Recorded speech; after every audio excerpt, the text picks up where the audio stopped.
Hola querido, mira, esta semana veremos cómo el Espíritu nos enseña a orar, porque la verdad es que por más bien intencionadas que parezcan nuestras oraciones, ellas están siempre manchadas del egoísmo.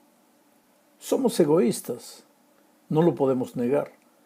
El egoísmo natural con el que nacemos después de la entrada del pecado a este mundo va desapareciendo a medida que crecemos en Cristo.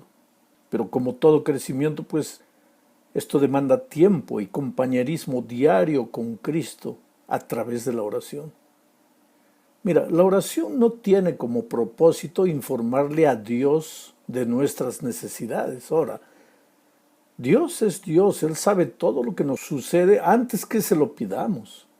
La oración tiene como propósito cultivar el compañerismo con Cristo, mantener comunicación con Él. Porque no existe compañerismo sin comunicación. El problema es que cuando oramos, la última cosa que deseamos es cultivar el compañerismo con Jesús. Lo que queremos o pensamos cuando oramos es que oramos para que Dios nos responda, para que atienda nuestras necesidades, para que las cosas no salgan como nosotros quisiéramos que salieran. Nos olvidamos de dejar todo en las manos de Dios. Olvidamos que Él es un Padre de amor que nunca haría nada, ni permitiría que nos hicieran algo para perjudicarnos. Y que si las cosas no están saliendo como queremos, no es porque Él nos abandonó, es porque en su maravilloso plan, eso que nos parece injusticia o desventura, es justamente lo que necesitamos para nuestro crecimiento espiritual. A propósito, la palabra espiritual viene de la palabra espíritu. Un hombre espiritual es aquel hombre que tiene al espíritu en su vida. Nadie puede ser espiritual sin el espíritu y sin la oración. El espíritu nos enseña a orar, a pedir las cosas, no como nos conviene, sino como Dios sabe que es lo mejor para nosotros. Dios nunca se equivoca. Lo que nos parece hoy un abandono de Dios es simplemente porque Él nos está dando tiempo. ¿Para qué? Para preparar nuestro corazón para recibir las bendiciones que tiene listas para nosotros. Piensa, por ejemplo, en la oración de las hermanas de Lázaro. Sí, porque cuando Lázaro enfermó, Marta y María enviaron mensajeros a Jesús. Esos mensajeros llevaban el pedido de las hermanas de Lázaro. Esos mensajeros podrían ser el símbolo de la oración, que llevan nuestros pedidos hacia el Padre. Bueno, ¿qué hizo Jesús? Aparentemente no atendió, aparentemente, porque en lugar de correr y sanar a Lázaro, se demoró. ¿Y qué pasó? Lázaro murió. Entonces Marta y María pensaron que Jesús no había atendido su pedido, no había respondido su oración. Jesús llegó cuando Lázaro ya había muerto. ¿Y qué hizo? Una resurrección. Ahora date cuenta, las hermanas de Lázaro estaban pidiendo solo una curación. Jesús demoró porque tenía preparada para ellas una resurrección. Dime, ¿qué cosa es mejor? ¿Una curación o una resurrección? ¿Te das cuenta? Lo que Dios tiene preparado para sus hijos siempre es mejor que lo que sus hijos le piden. Entonces, cuando parece que Dios está demorando en responderte, no es que está demorando, te está dando oportunidad a que tu corazón se abra, se prepare para recibir la gran bendición que Él está preparando para ti.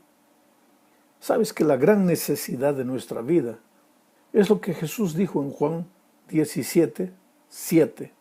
Si permanecen en mí y mis palabras permanecen en ustedes, pidan todo lo que quieran y se les concederá.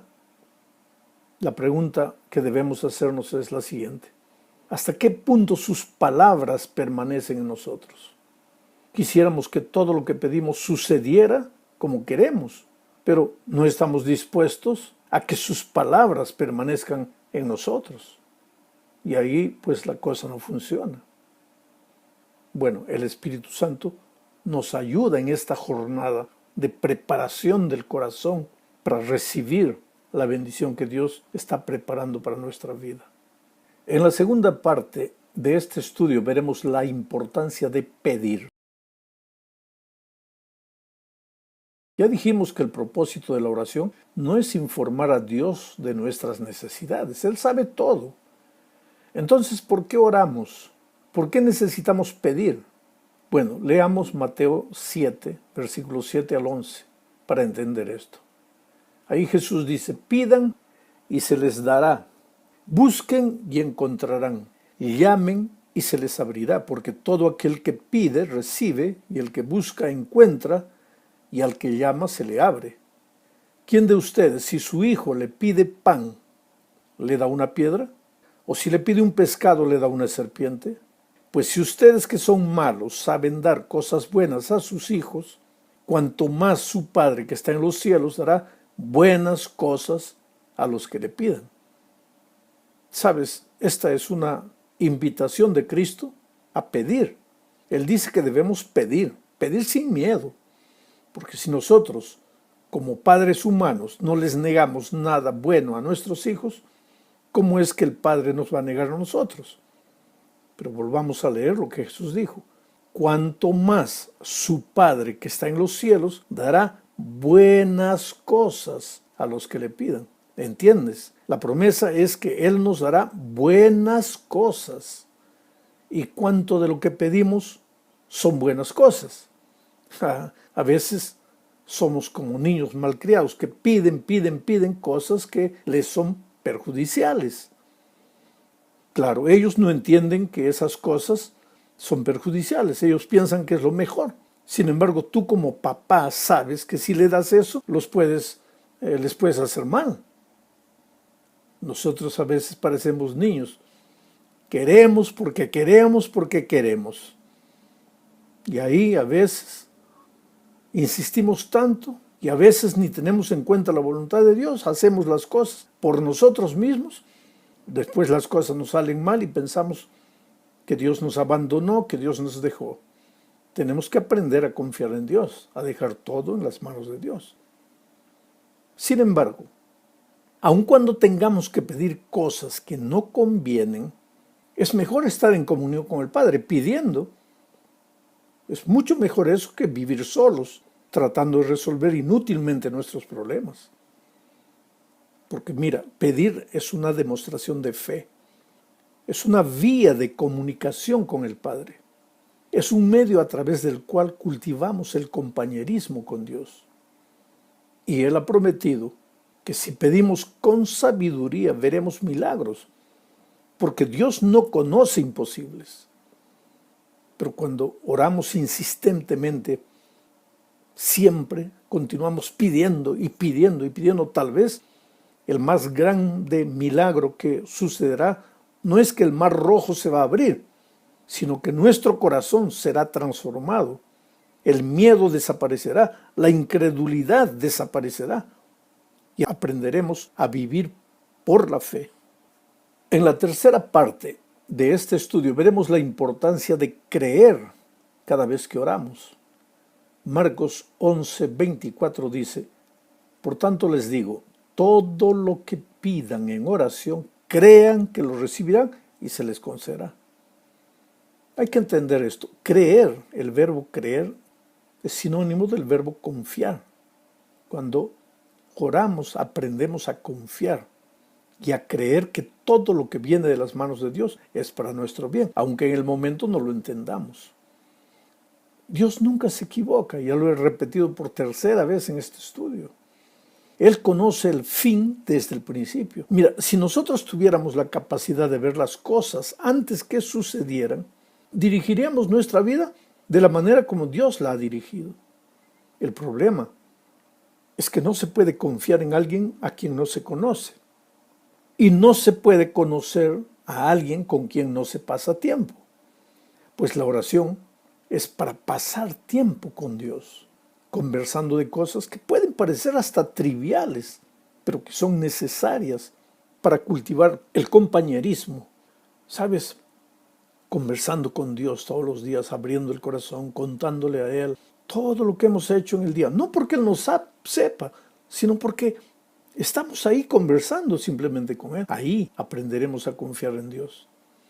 Aunque las circunstancias oscuras de la vida nos digan que no hay motivo para confiar, al final, la vida cristiana no es un desfile de sentimientos maravillosos, sino una experiencia de confianza en la palabra de Dios. Sabes que nuestros sentimientos son mentirosos, nos engañan con facilidad. Cuando las cosas están mal, nos hacen sentir que están bien y viceversa.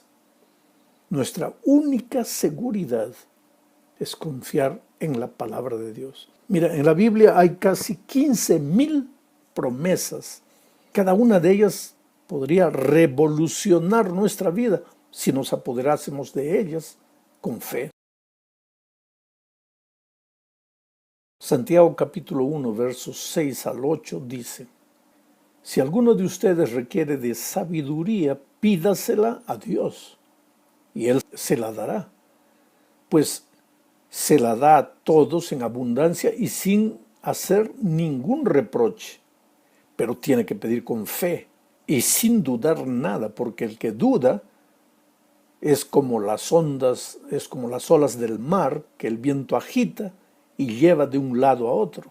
Quien sea así, no piense que recibirá del Señor cosa alguna, pues quienes titubean son inconstantes en todo lo que hacen.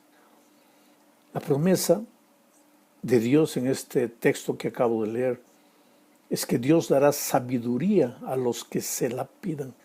Pero esta promesa también puede ser aplicada a cualquier oración. El énfasis aquí es nuevamente la fe, la capacidad de creer, la confianza que se deposita en Dios.